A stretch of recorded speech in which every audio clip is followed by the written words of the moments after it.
চলুন তাহলে আজকে আপনাদেরকে একটা নতুন গল্প শোনাই। রিফাত নামের একটি ছেলেকে তার মা ছোটবেলায় একা বড় করেছিলেন। মা দরিদ্র ছিলেন, কিন্তু ছেলের মুখে হাসি দেখলে সব কষ্ট ভুলে যেত। রিফাত বড় হতে হতে বুঝেছিল তার মায়ের সুখ শুধুই তাকে ঘিরে। একদিন মা খুব অসুস্থ হয়ে পড়লেন। ডাক্তার বলল দ্রুত অপারেশন দরকার। রিফাত চারদিকে ছুটল, মানুষজনের কাছে হাত পাতল, অতিরিক্ত কাজ করল, কিন্তু টাকার ব্যবস্থা হল। মা ধীরে ধীরে দুর্বল হয়ে পড়ছিলেন। এক রাতে রিফাত মায়ের পাশে বসে বলল, মা, আমি না থাকলে তুমি কিভাবে থাকবে?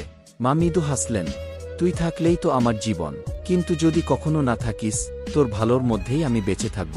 পরের দিন ভোরে রিফাত বাজারে গেল টাকা জোগাড়ের আশায়। ফিরে এসে দেখে মা শান্ত মুখে শুয়ে আছেন, চোখ বন্ধ, আর বালিশের পাশে একটি কাগজ। চিঠিতে লেখা ছিল, বাবা, আমার অপারেশনের টাকার জন্য আর দৌড়াবি না। আমি তোমার বোঝা হতে চাই না। আমার স্বপ্ন একটাই ছিল, তুই মানুষ হবি, আমার জন্য আর কাঁদবি না। দোয়া করব তোর সব স্বপ্ন পূরণ হোক। রিফাত চিঠিটা বুকে চেপে ধরে ভাঙা কণ্ঠে বলে উঠল, মা, আমি তো আজও মানুষই হতে পারলাম না।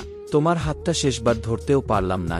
সূর্য ওঠে, গ্রামের পথে আলো পড়ে, কিন্তু রিফাতের জীবনে যেন অন্ধকার নেমে যায় চিরদিনের জন্য। সেদিন থেকে সে প্রতিটা কাজ করলেও মনে শুধু একটাই প্রশ্ন, মা, তুমি কি দেখছো? আমি চেষ্টা করছি শুধু তোমাকে গর্ব দিতে। ভিডিওটা ভালো লেগে থাকলে সাবস্ক্রাইব করে পাশেই থাকুন। ধন্যবাদ।